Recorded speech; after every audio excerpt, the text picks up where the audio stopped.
जय श्री माताजी. सामूहिकतेमध्ये बंधन घेऊया.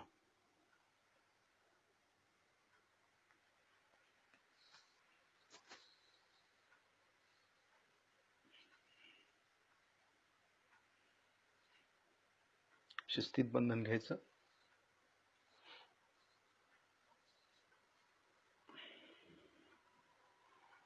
आपल्या हाताबरोबर आपली कुंडलिनी वर आली पाहिजे. एवढ्या व्हायब्रेशन्स आपल्या हातामध्ये पाहिजेत. आणि ज्यावेळी कवच घेऊ त्यावेळेला पूर्ण कवच बंधन बसलं पाहिजे बरोबर. एवढ्या व्हायब्रेशन्स आपल्या हातामध्ये पाहिजेत. शिस्तीत घ्यायचे कवच.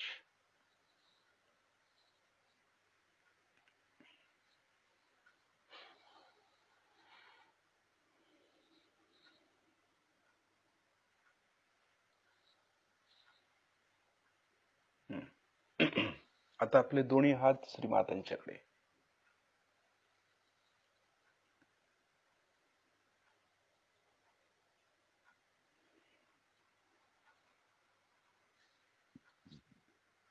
आपले दोन्ही हात श्रीमातांच्याकडे.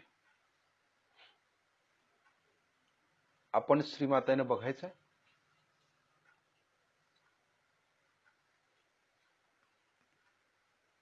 लक्ष हाताच्या बोटांच्या वरती.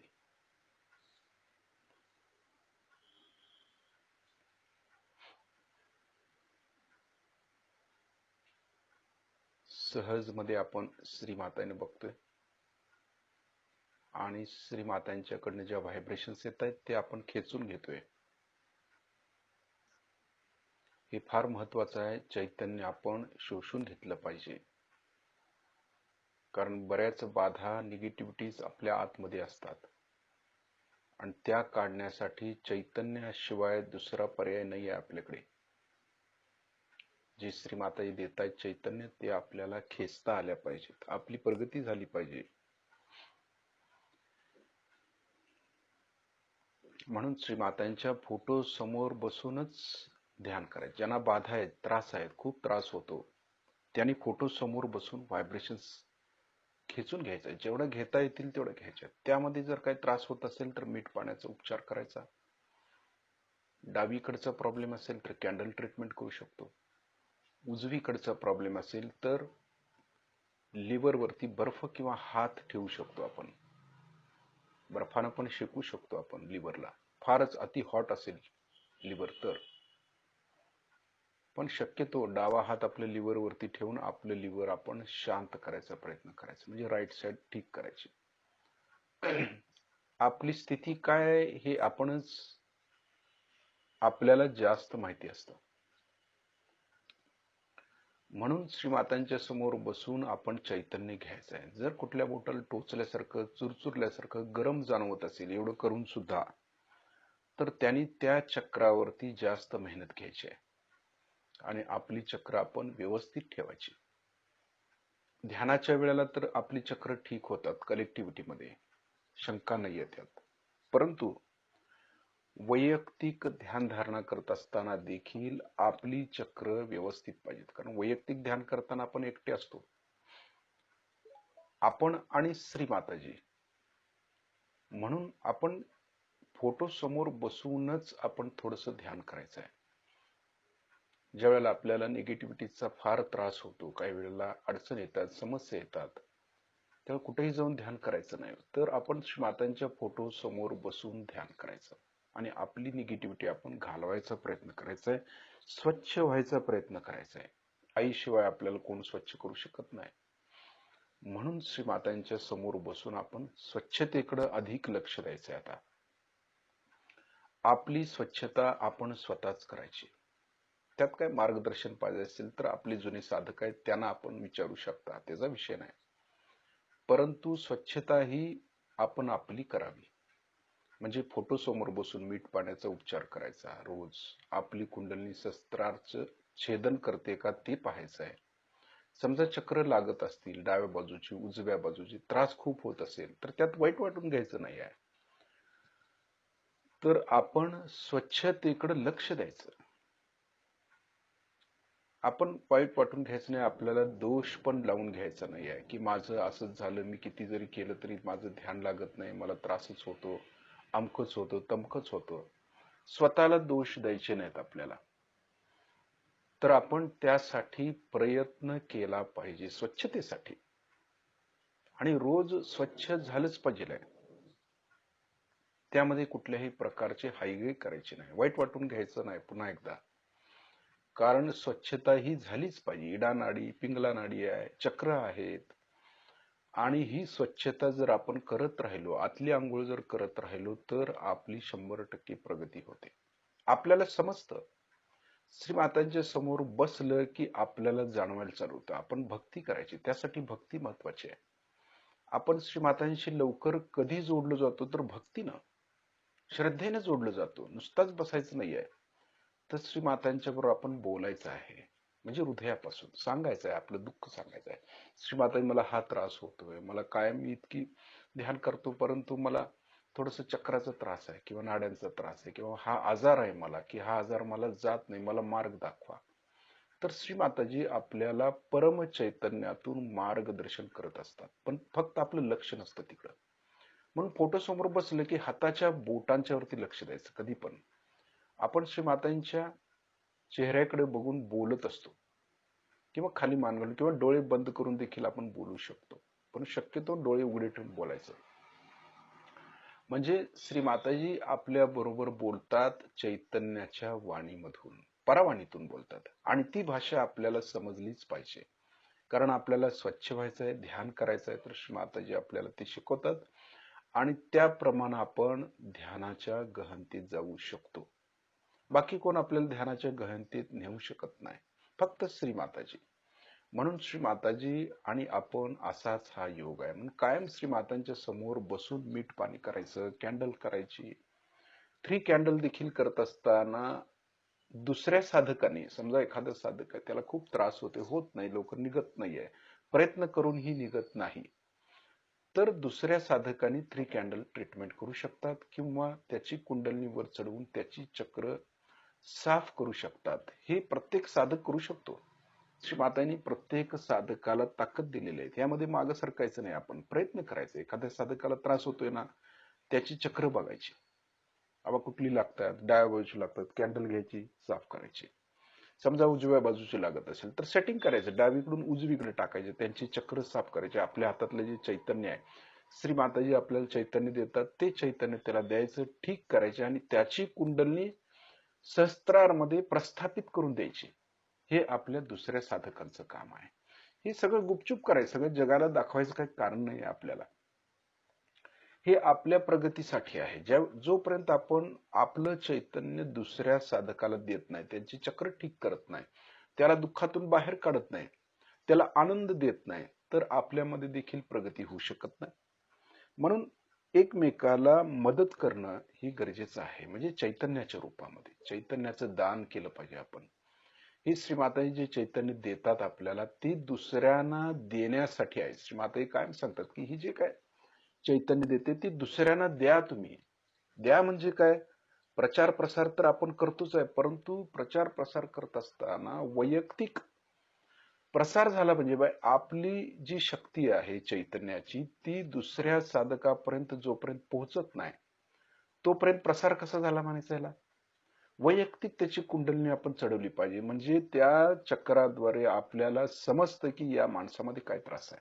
प्रॅक्टिकल नाही, शेवटी कसं आहे की आपण नुसता इमॅजिन करायचं नाही. शस्त्राच्या वर गेलो, शस्त्रामुळे ते प्रत्यक्ष घडलं पाहिजे, चैतन्य आलेलं घडलं पाहिजे. चैतन्याचे अनेक प्रकार आहेत. बऱ्याच साधकांनी प्रश्न विचारतात की चैतन्याचे प्रकार आहेत का? आहेत, भरपूर आहेत. प्रत्येक साधकाचा जसं डीएनए वेगळं आहे, प्रत्येक मनुष्याचा डीएनए वेगवेगळा असतो, तसं प्रत्येक देवी देवतांचं चैतन्य हे वेगवेगळं आहे. हे कधी कळणार?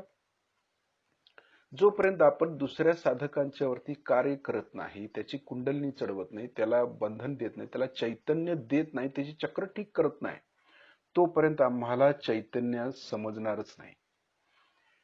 म्हणजे आपण ज्या वेळेला प्रार्थना करतो, श्री माताजी आपणच गणेश आहात, कृपा करून आमच्या मूलाधार शक्ती केंद्रावरती या, किंवा आमच्या समोर या, आम्हाला जाणीव करून द्या, तर त्यांचं चैतन्य आपल्या हाताच्या बोटाला लागायला चालू होतं. आपलं लक्ष नसतं.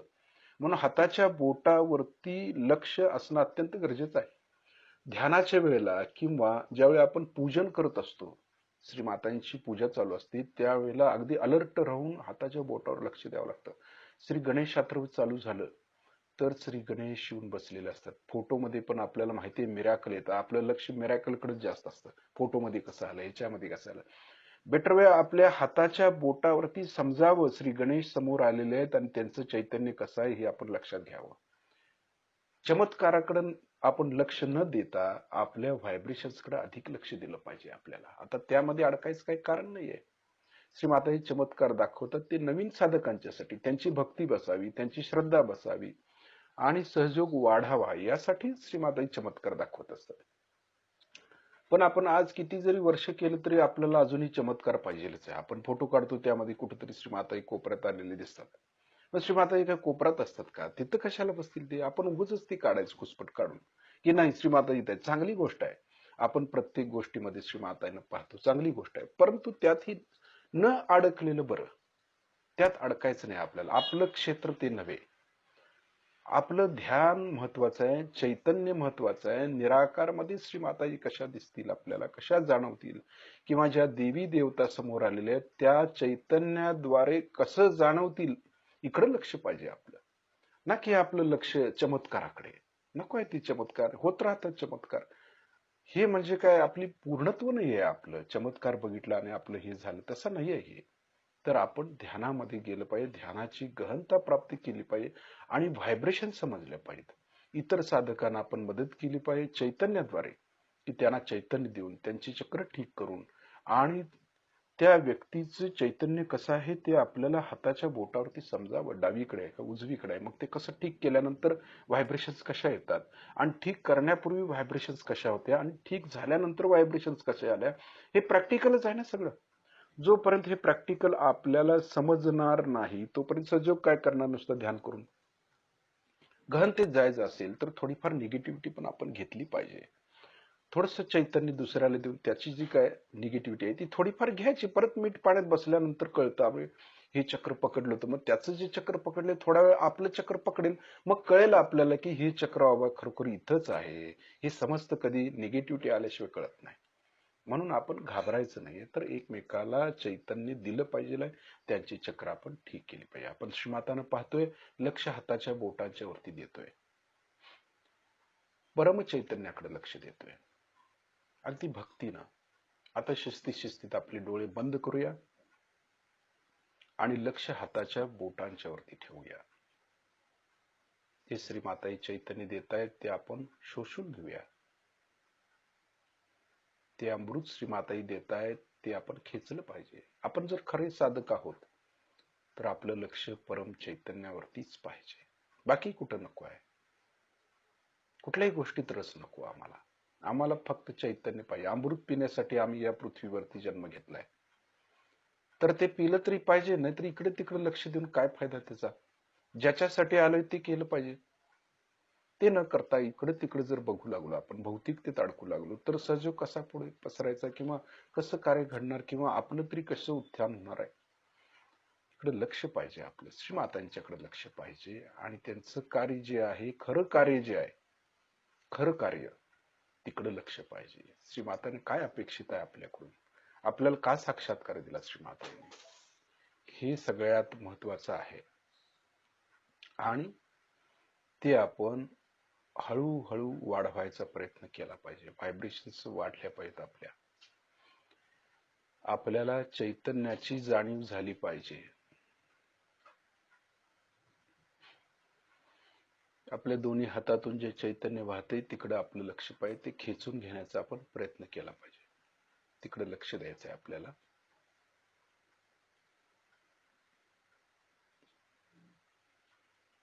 दोन्ही हातातून खेचलेलं चैतन्य दोन्ही हाताच्या कोपऱ्यापर्यंत घ्यायचं आहे.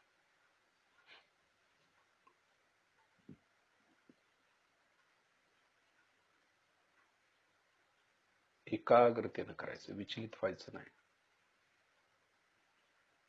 एकाग्रता फार महत्वाची आहे. भले त्रास होत असेल आपल्याला ध्यान करत असताना काही वेळेला, अजूनही चक्रांची स्वच्छता नसेल, तर काही हरकत नाही, त्या चक्रावरती अधिक मेहनत घ्यायची आहे आपल्याला.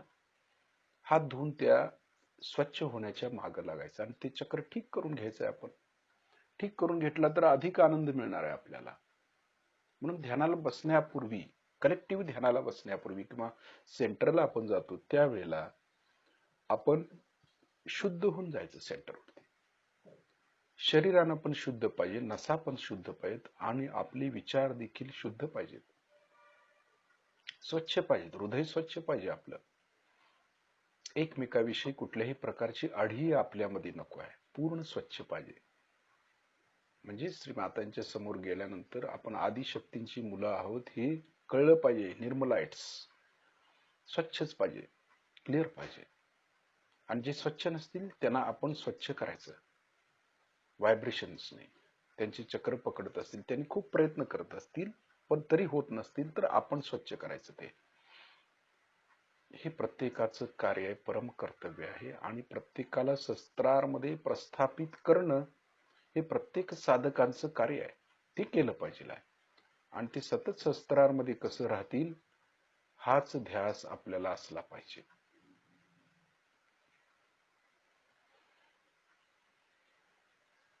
आता आपला डावा हात श्रीमातांच्याकडे, उजवा हात पालथात जमिनीवरती ठेवायचा. आता हे त्यांच्यासाठी आहे की ज्यांची डावी बाजू पकडली आहे, की ज्यांना निरस वाटतं, निराशजनक वाटतं, डावीकडे गेलोय बाबा, माझ्यामध्ये खूपच दोष आहेत, माझ्यामध्ये बाधा आहेत, असं ज्यांना वाटतं त्यांच्यासाठी हे आहे. त्यांनी हे करायचं आहे, सर्वांनीच करायचं आहे, पण त्यांच्यासाठी ही आहे इडानाडी स्वच्छ होण्याचा मार्ग. काय करायचं आहे तर डाव्या हातातून जे चैतन्य येतं ते शोषून घ्यायचं आहे आणि उजव्या हाताद्वारे ते पृथ्वी तत्वात सोडून द्यायचे, अशी इच्छा करायची. आणि ही अशी इच्छा करत असताना आपण म्हणायचं आहे, श्री माताजी आपण साक्षात श्री महाकाली आहात, कृपा करून आमची इडानाडी पूर्णपणे स्वच्छ होऊ द्या. आमच्या इडानाडीवरील सर्व त्रास, बाधा, दोष, आजार, विकार या भूमी तत्वात शोषून घ्या. शुद्ध इच्छा करायची आपली. आणि लक्ष मात्र तसं ठेवायचं. मंत्र म्हणून आपण नुसता बोलून प्रार्थना करून गप्प बसायचं नाहीये. तर डाव्या हातातून जे चैतन्य येते ते घ्यायचं खेचून, म्हणजे स्वच्छता चालू झाली. आणि ते घेऊन आपण उजव्या हाताद्वारे ते पृथ्वी तत्वात सोडून द्यायचं, म्हणजे इडानाडी स्वच्छ होते. क्रिया पण केली पाहिजे, इच्छा करतो तशी क्रिया पण झाली पाहिजे, तर संतुलन आलं म्हणायचं. इडानाडी स्वच्छ कधी होते तर डाव्या हातातून चैतन्य व्हायला लागतं, डाव्या हाताच्या तळव्यातून आपल्याला जाणवायला लागतं की बाबा व्हायब्रेशन्स जाणवायला लागतात. मग कळतं की बाबा इडानाडी आपली स्वच्छ होऊ लागली. त्यातून पण जर अधिक बाधा असतील, त्रास होत असेल तर काय करायचं, पुन्हा एकदा महाकालीचा मंत्र वगैरे म्हणू शकतो आपण, किंवा काळभैरवाचे जे 11 मंत्र आहेत ते म्हणता येतात, की त्यामुळे आपली इडानाडी पूर्णपणे स्वच्छ होते. आणि इडानाडी स्वच्छ झाली की आपण आनंदी होतो, समाधानी होतो, शांत होतो.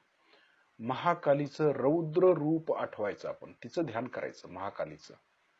अशा वेळेला जे भूत जी आहेत ती भितात महाकालीला, तिचं रौद्र रूप आठवायचं.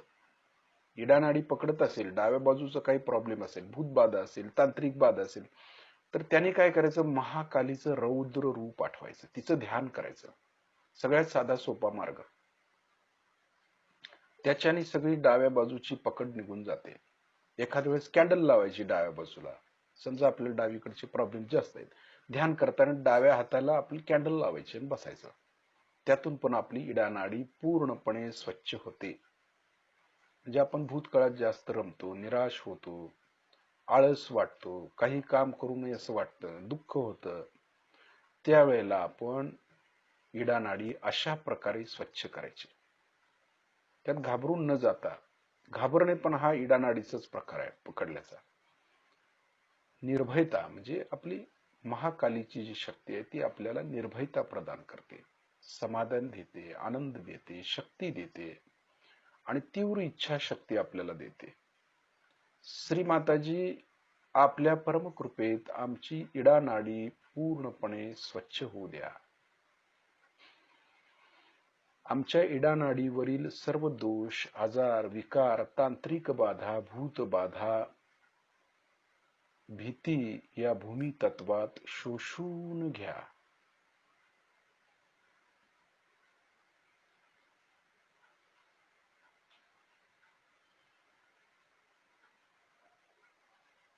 लक्ष डाव्या हाताच्या बोटांच्यावर. डाव्या हाताच्या बोटातून चैतन्य घ्यायचंय, उजव्या हाताद्वारे ते पृथ्वी तत्वात सोडून द्यायचे आहेत. अशी इच्छा करायची, म्हणजे क्लिअर होतं, ते स्वच्छ होतं. ज्यांना डाव्या बाजूला डाव्या हाताचा अंगठा म्हणजे लेफ्ट स्वादिष्ठान आणि लेफ्ट हार्ट यांचा जास्त त्रास होत असेल, त्यांनी कॅन्डल ट्रीटमेंट करायची.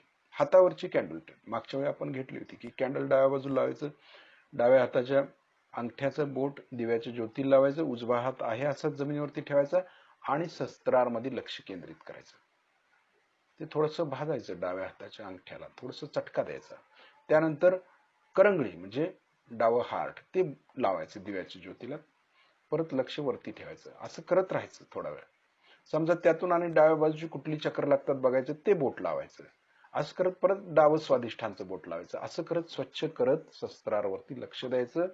आणि असं केल्यानंतर एक वेळ असं होतं की डाव्या हातातून चैतन्य व्हायला लागतं बोटातून, मग ते क्लिअर होतं. असा हा प्रकार आहे. त्यानंतर आपले उजवा हात श्रीमातांच्याकडे, डावा हात आकाश तत्वाकडे. पिंगला नाडी आहे इथे, सूर्य नाडी ही लवकर सुटते. लक्ष उजव्या हाताच्या बोटांच्यावर चैतन्य घ्यायचंय, डाव्या हाताद्वारे ते आकाश तत्वात सोडायचे आहेत. तर म्हणूया, श्रीमाताजी आपल्या परमकृपेत आमच्या पिंगला नाडीवरील सर्व दोष, आजार, विकार, उष्णता, भविष्य काळातील विचार ही आकाश देवता शोषून घेऊ द्या. प्रार्थना आहे. आणि प्रार्थना झाल्यानंतर काय करायचं, उजव्या हाताच्या बोटातून जे चैतन्य येते ते शोषून घ्यायचंय आणि डाव्या हाताद्वारे ते आकाश तत्वात सोडून द्यायचे. अशी इच्छा करायची. डाव्यापेक्षा उजवी बाजू आपली लवकर स्वच्छ होते, क्लिअर होते, कारण ती गुंतागुंतीची नसते. डावी बाजू कशी आहे, गुंतागुंतीची आहे, म्हणजे स्प्रिंग सारखी आहे ती. जर आपल्याला कसं वाटतं यार बाधा गेली असं वाटतं, पण ती परत तिथंच फिरून परत येते ती. असं ते गणित आहे वेगळ्या प्रकारचं. म्हणून आपलं लक्ष डावीकडे जास्त असावं. उजवी बाजू लवकर स्वच्छ होते. उजव्या बाजूला शारीरिक आणि मानसिक या दोन गोष्टी असतात, विकार. आणि डाव्या बाजूला जे असतात ते बाधी किंवा भावनिक जे आहेत. भावनिक गोष्टीतून ज्या बाधा येतात आपल्याला हृदयातून, म्हणजे हृदय आपलं चित्त गेलं की बाधा पकडली, नको तिकडे आपलं चित्त गेलं की ते पकडतं आणि त्यामुळे मग त्रास व्हायला लागतो. म्हणून डावीकडे अधिक लक्ष द्यायचं. श्रीमाताजी आपल्या परमकृपेत आमच्या पिंगला नाडीवरील सर्व त्रास, उष्णता, भविष्यकाळातील विचार ही आकाश देवता शोषून घेऊ द्या. उजव्या हातातून चैतन्य घ्यायचंय, डाव्या हाताद्वारे ते आकाश तत्वात सोडायचे.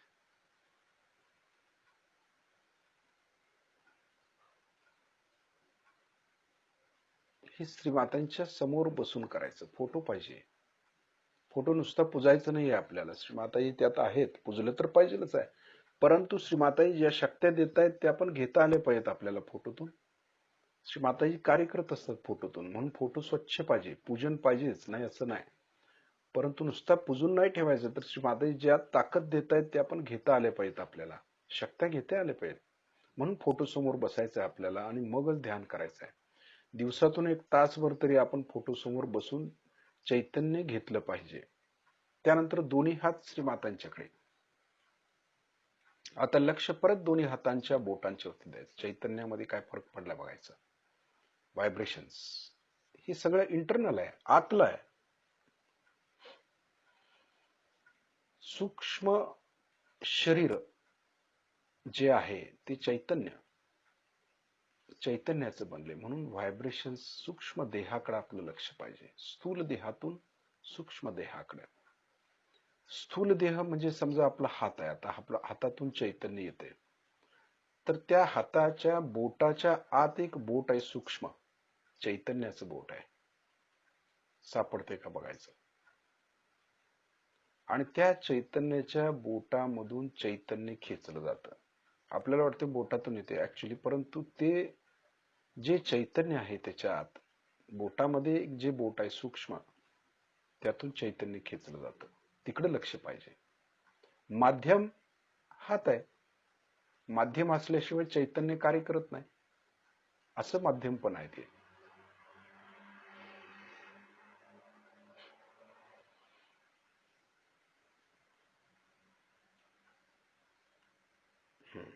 आता आपला डावा हात उजव्या बाजूला लिव्हर वरती ठेवायचा आहे. हे पण महत्वाचं आहे. आता थोडस हे त्यांच्यासाठी आहे की ज्यांना लिव्हरचा प्रॉब्लेम आहे, उष्णतेचा त्रास आहे, पित्ताचा त्रास आहे, त्यांनी काय करायचं, उजव्या हातातून चैतन्य घ्यायचं आहे, डाव्या हाताद्वारे लिव्हरला व्हायब्रेशन्स द्यायचे आहेत, शुद्ध इच्छा करायची. किंवा ज्यांना झोप येत नाही रात्री, आता बऱ्याच जणांची अशी तक्रार आहे साधकांची की ज्यांना झोप येत नाहीये, त्रास होतो, तर त्यांनी काय करायचं, लिव्हर थंड करायचं, मीठ पाण्यात, झोपताना मीठ पाण्यात बसायचं आणि उजव्या बाजूला लिव्हरला बर्फाने शेकायचं किंवा हात ठेवायचा सरळ, आणि तोच बर्फ मागील आज्ञाचक्राला, कानशिलाला, म्हणजे उजव्या कानाचे वर, डाव्या कानाचे वर थोडस शेकायचं, कपाळाला शेकायचं, म्हणजे आपल्याला शांत झोप लागते.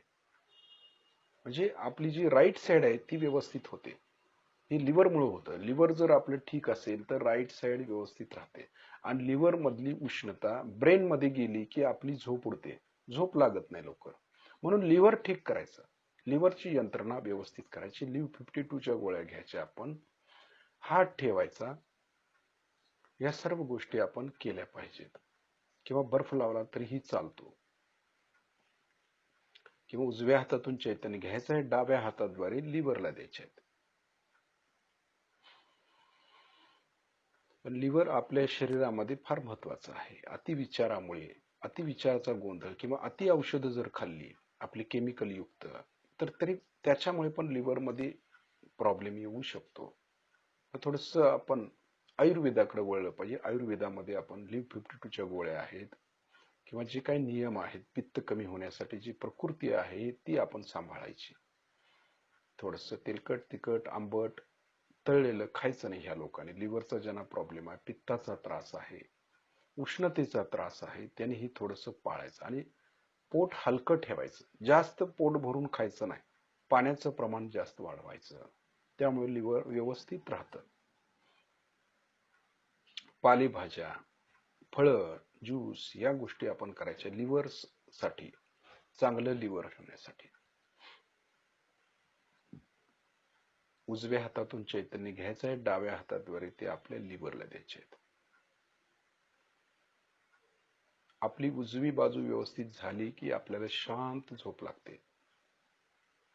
ज्यांना निद्रानाशाचा त्रास आहे किंवा जे घाबरतात जास्त, काही होत त्यांना काही होत नाही, फक्त लिव्हर ही जी उष्णता आहे ती ब्रेन पर्यंत गेली की झोप लागत नाही, म्हणजे डोकं दुखतं एकसारखं, मायग्रेन सारखे विकार होतात. त्यांच्यासाठी आहे की लिव्हर वरती त्यांनी जास्त कंट्रोल करावं, लिव्हर ठीक ठेवावी, व्यवस्थित राहतं. त्यानंतर डावा हात आपला श्रीमातांच्याकडे, उजवा हात हृदयावरती ठेवायचा. इथं म्हणायचंय, श्री माताजी आपल्या परमकृपेत मी शुद्ध आत्मा आहे. अशुद्ध आत्मा आपल्यामध्ये काही वेळेला जाऊन बसतो, आपल्याला त्रास होतो, काही वेळेला बाधा पकडलेली असते, किती जरी केलं तरी निघत नाही. त्यावेळेला आपण इथं हात ठेवून म्हटलं पाहिजे श्रीमातांच्या समोर बसून, श्रीमाताजी आपल्या परमकृपेत मी शुद्ध आत्मा आहे, पवित्र आत्मा आहे, निर्मळ आत्मा आहे. जे काय अशुद्ध आहे ते सगळं निघून जातं मग श्रीमातांच्या समोर बसलं की. जर नाही गेलं तर सरळ कॅन्डल लावायची डाव्या बाजूला आणि बसायचं. कसं निघत नाही ते, त्याच्यावरती अनेक प्रकार, अनेक उपाय श्रीमातांनी सांगितलेले आहेत. आणि श्रीमातांचं जे रौद्र स्वरूप आहे, जे महाकालीचं, त्याचं जर ध्यान केला तर हृदयावरची सगळी पकड निघून जाते आणि आपण निर्भय होतो. आपण घाबरट असल्यामुळं घाबरतो, घाबरल्यामुळं काय होतं, हार्ट पकडतं आणि पकडलं तर आणखी बाधा येऊन बसतात त्याच्यावरती. म्हणून घाबरायचं नाही. श्री मातांच्या समोर बसून ते लगेच ताबडतोब स्वच्छ करायचं हृदय आपलं.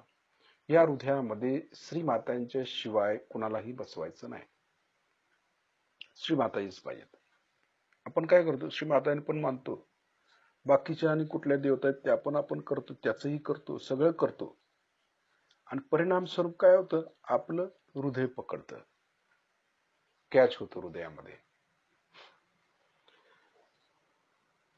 आणि त्यामुळे मग त्रास व्हायला चालू होतो. काय जरी मग आपण म्हणतो असं कसं झालं, तर असं कसं म्हणजे हृदयामध्ये ज्या वेळेला श्रीमातांना बसवायचं तिथं अन्य कोणी जर बसलं असेल तर तो त्रास होणारच आहे आपल्याला.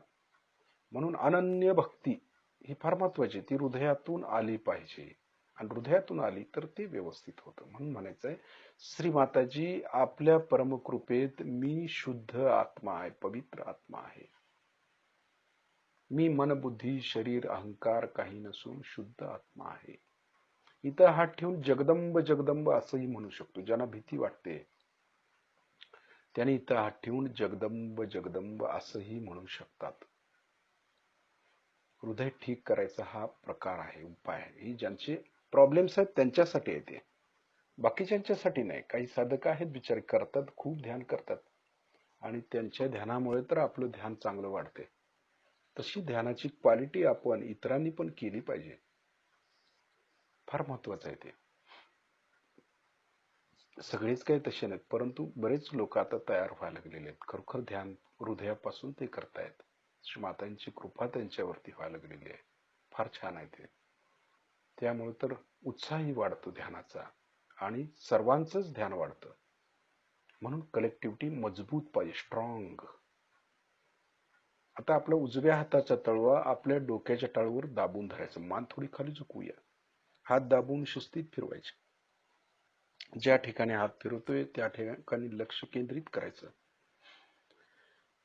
आणि म्हणायचंय, श्री माताजी आपण साक्षात श्री सहस्त्रार स्वामिनी आहात, कृपा करून आमच्या सहस्त्रार चक्रामध्ये विराजमान व्हा.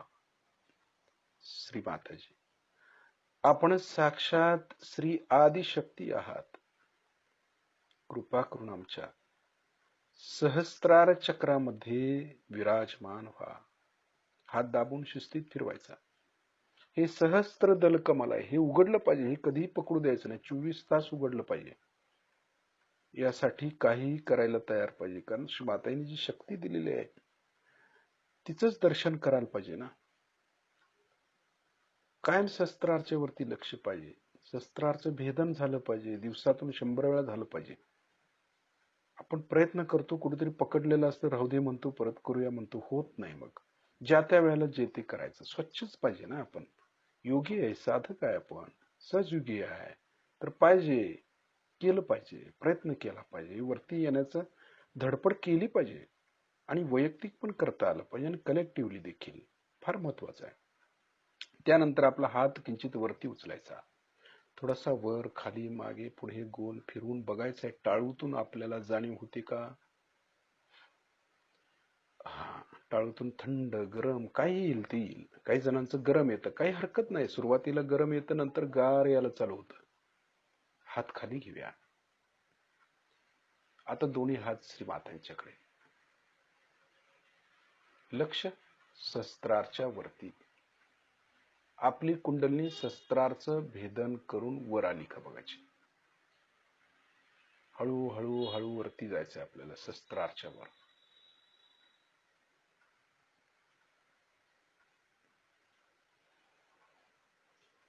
त्या ठिकाणी चित्त स्थिर करायचंय, स्थिर करायचंय. एक 15 मिनिटं आपण ध्यानाच्या अवस्थेत जायचंय, 15 मिनिट फक्त, परंतु पूर्ण भक्तीनं, पूर्ण श्रद्धेनं आणि पूर्ण एकरूप व्हायचंय श्री मातांशी.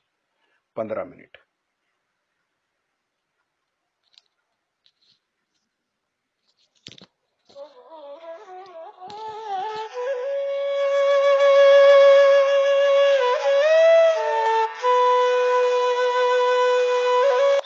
आप योगी जन हैं, आपके पास असंख्य शक्तियां हैं जो कि आप स्वयं उन्हें जागरूक कर सकते हैं और उनको इस्तेमाल कर सकते हैं। लेकिन जब हम कहते हैं कि अब माँ तुमको समर्पित होते हैं, मैंने क्या समर्पण किया, मुझे तो कुछ भी नहीं चाहिए, किस चीज को आप समर्पित कर रहे हैं? सोचिए कौन सी बात है जिसे आप मेरे और समर्पित कर रहे हैं। आप समर्पित कर रहे हैं यही जो बनाए हुए बेड़े हैं आपके, यही जो घरौंदे जिसमें आप बैठे हुए हैं, यही जो अपने अपने जिसे कहते हैं जेल बनाए हुए, जिस जेल के अंदर आप बड़े व्यवस्थित रूप से सोच रहे हैं कि आप परमात्मा के साम्राज्य में, इसको ही त्यागना है। और वो त्यागने के लिए बहुत ही आसान तरीका ये है कि आप सबसे पहले ध्यान धारणा में निर्विचारिता में जाए। जब आपके मन में विचार आता है तो उस विचार ही के माध्यम से आपके ये पिछले किए हुए, कहना चाहिए, घरौंदे आपको घेर लेते हैं। जितनी देर आप निर्विचारिता में बैठ सकेंगे उतना ही आपका वृक्ष बढ़ेगा। निर्विचारिता में ही आत्मिक वृक्ष बढ़ता है और कोई ऐसा वातावरण नहीं जिसमें ये इसकी वृद्धि हो सकती। कोई कहेगा कि हमने खूब बैठ के माँ के भजन गाए, उससे कोई कितना भी भजन गाए, कोई कितने भी मंत्र कहे, चाहे कुछ कह ले, उस मंत्रों से या उस भजन से अगर आपके अंदर निर्विचारिता स्थापित नहीं होती तो आप चूक गए उस बात। बहुत से लोग हैं, हमने देखा, अभी एक देखा हमने, हरे रामा होरे रामा होरे रामा, पागल के जैसे सारी दुनिया दौड़ रही। अभी कहाँ जा रहे? एक मनोरंजन करते सारे दौड़े जा रहे, हरे रामा। उससे क्या मिलेगा? उससे किसी को कुछ मिला? किसी में कोई परिवर्तन आया? कोई उनमें अच्छाई आई? सिर्फ आपने बजाय इसके कि आप इस तरह के कपड़े पहने के कुछ और कपड़े पहन लिए और रास्ते में आप दौड़ते घूम रहे, चिल्लाते हुए हरे रामा हरे कृष्णा। आपके अंदर कृष्ण की कोई चेतना आई है? कृष्ण की चेतना है कि आप साक्षी स्वरूप हो जाते, क्या आप साक्षी स्वरूप हो गए? फिर इस तरह की बाह्य चीजों में उलझ जाने से भी मनुष्य कभी कभी अपनी ऊर्ध्वगामी गति को बदल करके अधोगामी पर आ सकता है। जैसे एक छोटी सी चीज मैंने आपसे बताई, मनोरंजन सहयोग में मना नहीं है, लेकिन मनोरंजन ऐसा होना चाहिए जिससे आप में निर्विचारिता स्थापित हो। लेक्चर ऐसा होना चाहिए जिससे आप में निर्विचारिता स्थापित हो। मंत्र ऐसे कहना चाहिए जिससे आपके अंदर निर्विचारिता स्थापित हो। ध्यान ऐसा होना चाहिए जिससे आपके अंदर निर्विचारिता आनी चाहिए। कोई सा भी कार्य करते वक्त अगर आप निर्विचार हो जाए तो सारी परमात्मा की शक्तियां आपके अंदर से कार्यान्वित होंगी। तो सबसे पहली बात है कि निर्विचारिता में उतरना चाहिए। लेकिन लोगों को ऐसी चीजें अच्छी लगती हैं जिसमें विचार को चालना है, जिसमें मनुष्य सोचता रहे, पागलों जैसे सोचता सोचता उसको समझ ले कि हा मैंने कितना सोचा, या पढ़ते पढ़ते एकदम ऐसा सोच ले कि हाँ मैं तो बिल्कुल महाविद्वान।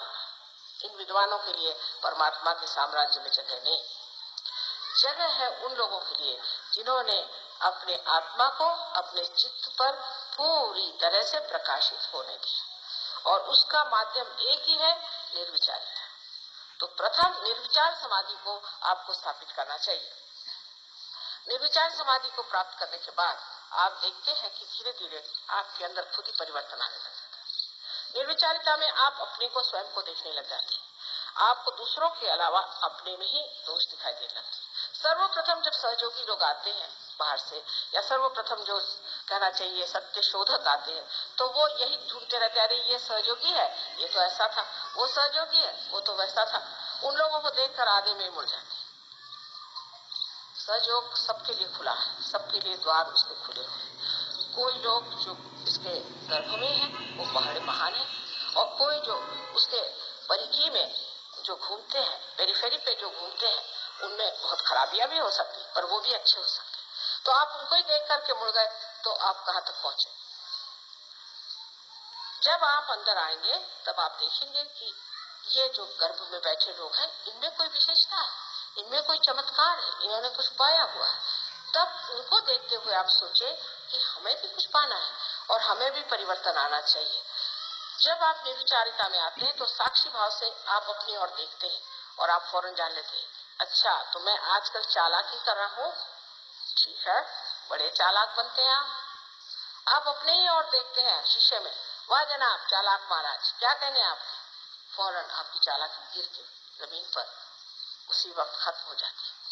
कारण जो चीज व्यर्थ है, जिस चीज से हमें एक तरह का वजन हो जाता है, जिस चीज से हमारे उत्थान में रुकावट होती, वो चीज धीरे धीरे झड़ती जाती है। निर्विचारिता में ही आप हर चीज को ऐसा देख सकते हैं जिसे कहना चाहिए निरपेक्ष भाव से, जिसमें कि आपको किसी से भी लगाव नहीं हो सकता। जैसे आपका बच्चा है, आप उसे निर्दोषता से देखें, उसके और साक्षी और रूप से देखना शुरू करें। आप देखिएगा कि ये मासूम बच्चा कितना सुंदर है, कितना अच्छा है और कितना परमात्मा को प्यारा लगता है। फिर आप देखेंगे कि उसके बोलने में, उसके चलने में, हर चीज में उसका जो आनंद है, जो परमात्मा ने अपने सुंदर हाथों से उसमें भरा हुआ है, उसकी एक एक चीज में, इतनी छोटी छोटी चीज में, उसके चलने में, बोलने में, हंसने में आपको दिखाई देगा कि किस कदर वो बिल्कुल परमात्मा का ही बनाया हुआ कोई रूप है। लेकिन ये न हो ये मेरा बच्चा, फिर तूने ऐसा किया, उसको दो यहाँ पर मारी, फिर तू ऐसा गया, वैसा किया, उसका जितना भी आनंद उठाने का खत्म। निर्विचारिता में आप बैठने से बच्चा भी आपको समझ सकता है और बच्चा ये सोचेगा, देखिए ये तो मुझे देख रहे हैं और मैं भी इनको देख रहा हूँ, और धीरे धीरे निर्विचारिता की शक्ति जो है उसमें प्रकट होकर के उसको भी आत्म साक्षात्कार हो सकता है। तो तटस्थता जिसे कहते हैं कि तटस्थ होकर के निर्विचारिता में आप दूसरों की ओर नजर करें। सहयोग में जब आप प्रवेश करते हैं तो सर्वप्रथम तटस्थ होना चाहिए। जैसे कि एक साइंटिस्ट जब किसी कॉलेज में जाता है शुरू में तो वो तटस्थ होकर जाता है कि देखिए आगे है क्या। लेकिन अगर शुरू ही से आप बहुत अकलमंद हैं तो आपके आगे सहयोग कहता अच्छा माफ करिए, आप जाइए अपने अकल को लेकर। अब जो इन लोगों ने कहा कि आपको बुद्धि से परे उठना चाहिए, सो कहना बात ठीक है, बुद्धि से परे उठना चाहिए, पर कैसे? बुद्धि का असर सारा अपने आज्ञा चक्र पे आता है और आज्ञा चक्र पे आया हुआ असर निकालने के लिए भी इलाज निर्विचारिता है। बुद्ध ने तो सिर्फ कहा था कि आप अपनी आत्मा ही को प्राप्त करो, बाकी सब बात छोड़ो, भगवान की बात छोड़ो, कोई बातें मत करो, निरीश्वरवाद की बात करी उनका छोड़ दी। सिर्फ परमात्मा को पाने की बात करने से अच्छा है सिर्फ अपने आत्मानुभव को ही आप प्राप्त करो, बस और कोई बात नहीं करना। वजह यह थी कि और लंबी चौड़ी बात करने में ऐसे लोग मुझको भी पूछते हैं कि माँ हम भगवान कब होंगे? भाई हो जाओगे, हो जाएंगे ना? हाँ हो जाओगे, कब? उसकी कोई तारीख लिखे तो दी नहीं मुझे कि कब हो गए। अगर आप ये समझे कि सिर्फ आप आत्मा मात्र हो जाइए तो आप पहली सीढ़ी पर आ सकते हैं। हमें सिर्फ आत्मा मात्र होना है, माने का सिर्फ आत्मा ही पे। पहले आत्मा तो हो जाएगी, फिर आगे की हम लोग बात करेंगे। लेकिन जबकि आप बहुत ज्यादा पढ़े लिखे हैं तो और भी आप सोचते हैं कि हम एकदम से ही बड़े भारी कोई शंकराचार्य हो जाए, तो हो नहीं सकता। आदि शंकराचार्य होने के लिए सहयोग में आते ही सारे गुण नहीं आ जाए, लेकिन पहली सीढ़ी कि जिसको आत्मानुभव है उसे आप प्राप्त करें। आत्मानुभव के लिए फिर वही बात आ गई कि निर्विचारिता में उतरना पड़ेगा। अब ये दिल्ली शहर आपका ऐसा है कि मैं आई तब से राइट स्वादिष्ठान ऐसे जोर से चल रहा था, मेरे से बैठा तक नहीं गया। इसका मतलब यहाँ लोग सोचते ज्यादा है, करते कुछ नहीं। कम से कम कुछ करेंगे तो जो सोचने की जो गर्मी है वो करने में निकल जाएगी, लेकिन करते कुछ नहीं, ज्यादा सोचते हैं, प्लानिंग ये वो। अब इतना प्लानिंग यहाँ होता है और देश का हाल देखिए तो समझ में नहीं आता कि कौन से देश में हम बैठे, उसी में जिसमें इतना प्लानिंग होता है। वजह यह है कि जब आप कुछ सोचते भी हैं, जब तक उसमें आप कार्यान्वित नहीं होते, वो सोचने का अर्थ क्या रहता है सिवाय इसके कि अपना शरीर फिर जाए। और ये राइट स्वादिष्ठान की पकड़ इतनी ज्यादा यहाँ है कि शुरू से मैं जब से दिल्ली आ रही हूँ देखती हूँ कि राइट स्वादिष्ठान यहाँ बहुत ज्यादा पकड़ता है। इसका कारण यहाँ अखबार है, यहाँ पर लोग हमेशा पॉलिटिक्स की बातें करते रहते हैं। यहाँ अभी कोई पॉलिटिक्स पद पे थे, कुछ उतर गए तो वो और ज्यादा बोलते हैं, उनको कुछ और मिल गए, फिर इधर से वो हो गए, कुछ होते ही रहता है यहाँ पे। ऐसे कोई लोग सिंहासन पे बैठे हैं, कोई सिंहासन से नीचे बैठे हैं, कोई सिंहासन पे चढ़ रहे हैं, कोई सिंहासन से उतरे हुए आपस में इधर उधर दोस्ती कर रहे हैं। एक का दूसरे से झगड़ा होगा तो वो तीसरे से जाके मेल मुलाकात कर रहे हैं। ये सब बेवकूफी का काम वो लोग कर रहे हैं, बिल्कुल महाबेवकूफी, समय बर्बाद कर रहे हैं। कोई किसी को याद नहीं करने वाला, इससे कोई आनंद की चीज तो पाई नहीं, कोई विशेष चीज तो पाई नहीं। लेकिन वो घोड़े दौड़ाने की आदत जिसको हो जाती है वो छूटती नहीं, फिर वो एक तरह का घरौंदा होगा। सो उसके लिए भी यही सोचना चाहिए कि जब ये सब व्यर्थ चीज है, सब इसमें कोई समय बर्बाद करना है तो एक कोने पे खड़े होकर देखें कि पागलों जैसे ये क्या अपने समय को बर्बाद कर रहे हैं। अगर आपने ये समझ लिया तो सोच लीजिए कि आप में अब धीरे धीरे साक्षी भाव शुरू हो रहा है। साक्षी भाव में मनुष्य किसी भी उलझनों में फंसता है, कोई भी उलझन आती है उसकी ओर देखता मात्र, देखता मात्र है। शुरू में जरूर लगता है कि मैं वहीं खड़ा हूँ। जैसे आज मैं डॉक्टर साहब को समझा रही थी कि अगर आप किसी भीड़ से गुजर करके किसी पहाड़ी पर पहुंच जाए और उस पहाड़ी पर से आप भीड़ की ओर देखें तो कहीं अगर जोर से ब्रेक लगा कुछ लगा तो आपको लगता है कि आप ही वहां, तो आप जरा दचक जाए। लेकिन जब आप जान जाएंगे अरे मैं तो पहाड़ी पे बैठा हूं, मुझे तो देखना मात्र है, तब आप नहीं दचेंगे। यह स्थिति आने के लिए इसे ही निर्विकल्प स्थिति कहते हैं। इस स्थिति में मनुष्य जो है वो कुछ भी देखता है, जानता है, तो भी वो विक्षुब्ध नहीं होता, शांत देखते रहता है। अब लोग कहेंगे ऐसी शांति में क्या अर्थ है?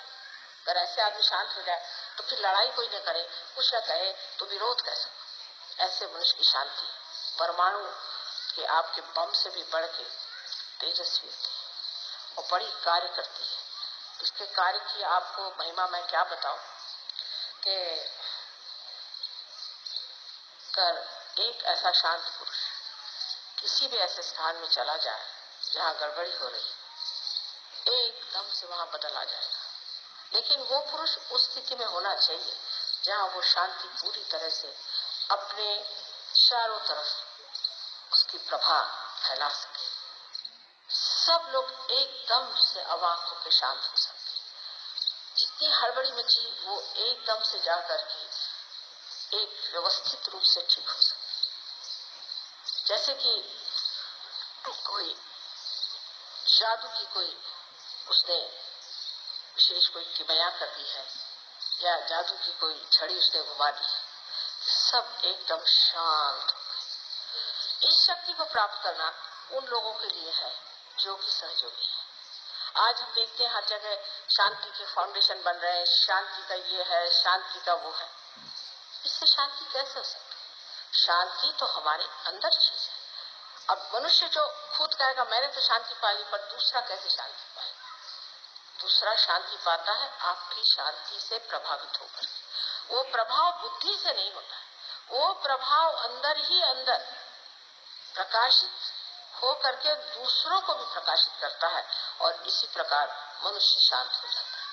अब सहयोग में आप जानते हैं कि हर तरह के लोग आते हैं, कोई बड़े ही वायलेंट, कोई बड़े गुस्सेले, कोई बहुत ज्यादा क्रोधी, कोई क्रांतिकारी और बहुत ज्यादा लड़ने वाले, हर तरह के लोग मैंने देखे।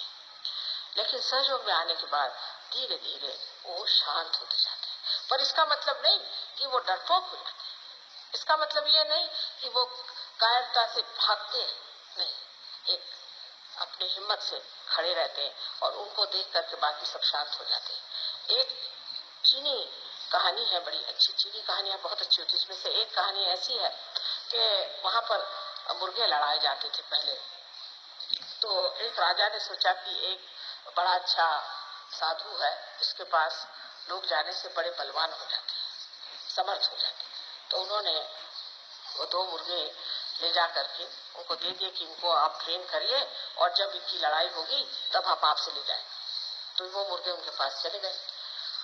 1 महीने बाद राजा आए, उनका अच्छा दे दीजिए इन मुर्गों को। तो मुर्गे अपने शान से ऐसे खड़े हुए, बस राजा ने उनको उठाया और ले गए और उस प्रांगण में छोड़ दिया जहाँ पर लड़ाई होने वाली थी।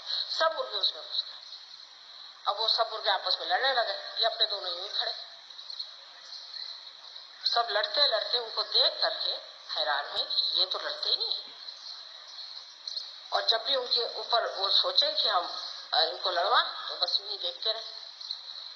सब मुर्गे हार करके चले गए, यही 2 वहां पर खड़े रहे। इस कहानी का आशय यह है कि जब मनुष्य शांति के सागर में पूरी तरह से विद्यमान होता है, तो जैसे कमल पुष्प के जैसे उसके सुगंध से लोग सुरभित होकर के शांत हो जाते हैं, पूर्णतया उनके अंदर शांति आ जाती है। इससे बढ़ के और क्या शक्ति शांति की हो सकती है?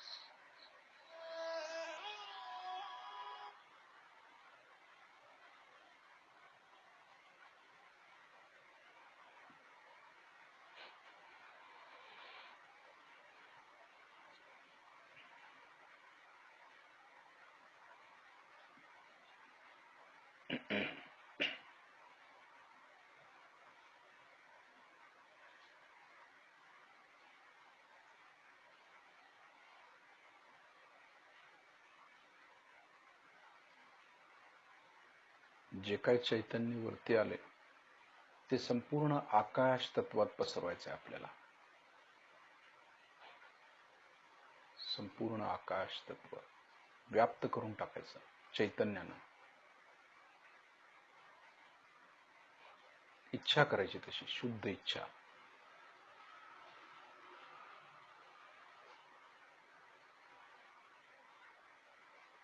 या चैतन्यामुळे निगेटिव्हिटी कमी व्हावी, व्हायरल प्रॉब्लेम्स दूर व्हावेत, म्हणून आपण हे चैतन्य आकाश तत्वात पसरवतो, व्हायरल करतो.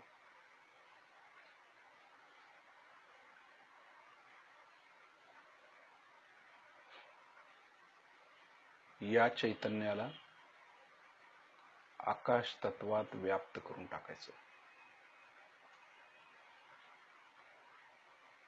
अखिल मानव जातीसाठी प्रयत्न करायचा आपण, त्यांचं कल्याण व्हावं.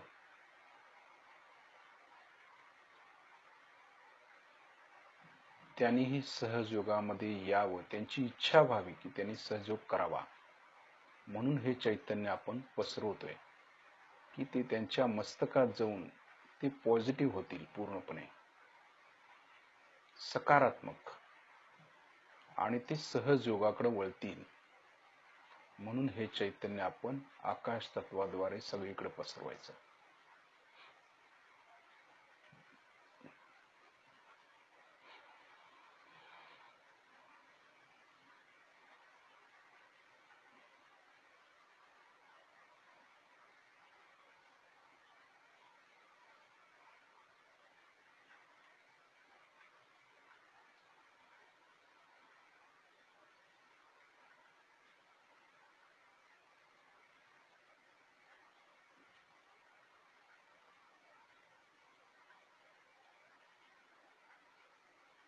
आता आपण थोडस खाली यायचं आकाश तत्वातनं. आता आपण जिथं बसलोय त्याच्या आसपास लक्ष ठेवायचं, देहाच्या बाहेर, मागे, पुढे, वर, खाली, साईडला संपूर्ण परम चैतन्य आहे. आपल्या देहाच्या भोवतानी संपूर्ण जिथं बसलोय त्या रूम मध्ये संपूर्ण चैतन्य आहे, तिकडे लक्ष केंद्रित करायचं आपण. जसं आपण सागरात उतरल्यानंतर सागरामध्ये पाण्यामध्ये जाऊन बसतो जमिनीखाली सागरामध्ये, तसं चैतन्याच्या सागरात उतरून आपण त्या सागरामध्ये ध्यानस्थ बसलोय असं आपल्याला वाटलं पाहिजे. अशा पद्धतीने लक्ष केंद्रित करायचंय आपल्या आजूबाजूला जे चैतन्य पसरलेलं आहे तिकडे लक्ष द्यायचं, आणि ते चैतन्य आपल्या शरीराला लागतंय हे आपल्या लक्षात येईल.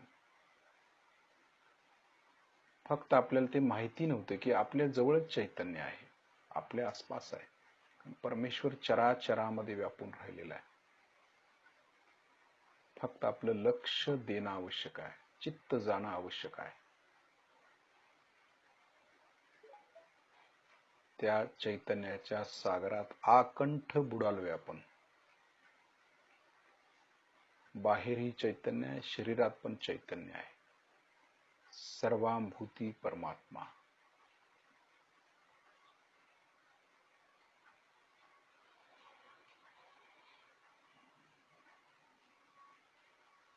त्याच्यामध्ये आनंद मिळतो आपल्याला की त्या चैतन्याच्या सागरात आपण डोलतोय. ते कसं आपल्याला फिरवेल त्याप्रमाणे आपण फिरतो, जाणवतं साईडला आपल्या, वरती, खाली, डावीकडे, उजवीकडे, मागे, सगळीकडे चैतन्य आहे.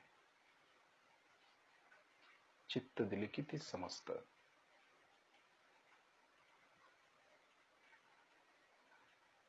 असंही कधी कधी वैयक्तिक ध्यान केलं तर त्याचा आनंद मिळतो.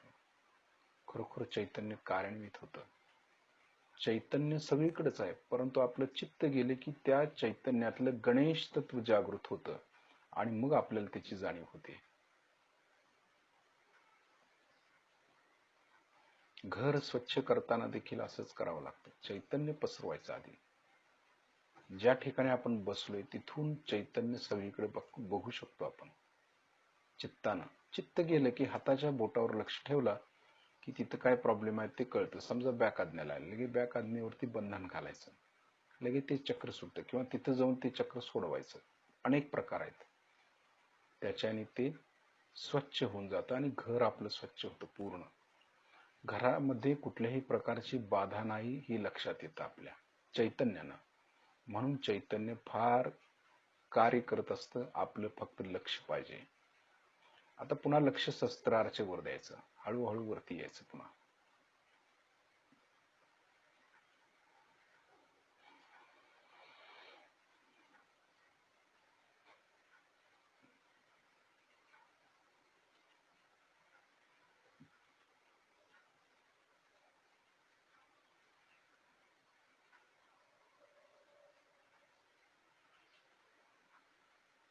सहज मध्ये वर येते.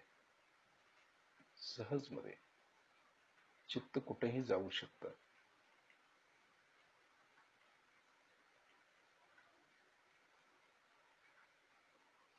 आता हळूहळू आपले डोळे उघडायचे, श्रीमाता यांच्याकडे बघायचं, शिस्तीत बघायचं.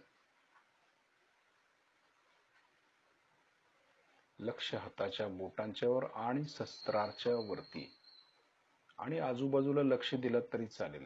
आपण जिथं बसलोय त्याच्या आसपास पण बघायचं, साईडला आपल्या देहाच्या भोवतानी मागे पुढे साईडला आपल्याला चैतन्यच जाणवणार. गार देहाला बडवतं ते चैतन्य, त्याची चुणूक आपल्याला जाणवते. आपण त्या चैतन्याच्या सागरात आहोत हे कळतं. कारण आकाश तत्व जसं वर आहे तसं भोवतानी पण आहे ना. आकाश म्हणजे पोकळी, सगळीकडेच आहे ते.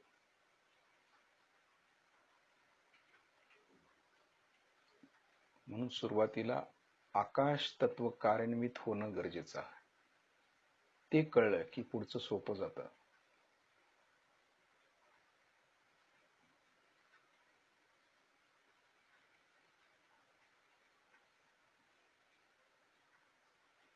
श्रीमातांना बघतोय आपण चैतन्याचं अनुभूती हाताच्या बोटावर, साईडला आणि सहस्त्रारच्या वर देखील.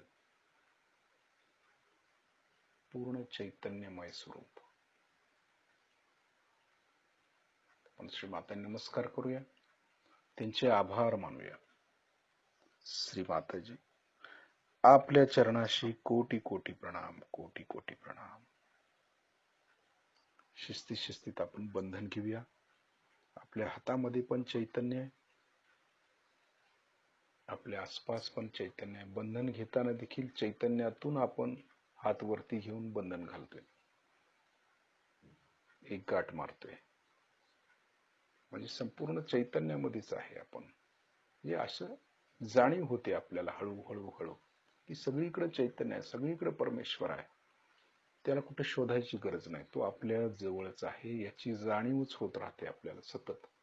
आणि त्यामध्ये आपण रममान होतो. हाच साक्षात्कार आहे आत्म्याचा. कवच घेताना डोक्यावरून उजवीकडे, उजवीकडून डोक्यावरून डावीकडे हात. शिस्तीत कवच घ्यायचं, गडबड करायची नाही. चैतन्य हे शिस्तीत कार्य करत असतं. आपण गडबड करतो, एवढं सोडतो, एवढं ध्यान करतो, काय उपयोग होत नाही, काय नाही, काय नाही असं नाही म्हणायचं. चैतन्य हळूहळू हळू कार्य करत असतं. फक्त आपल्यात सबुरी पाहिजे. साईनाथांनी सांगितल्याप्रमाणे भक्ती, श्रद्धा आणि सबुरी, तरच आपण टिकतो त्याच्यामध्ये. सबुरी असेल तरच आपण उच्च स्थितीला जाऊ शकतो.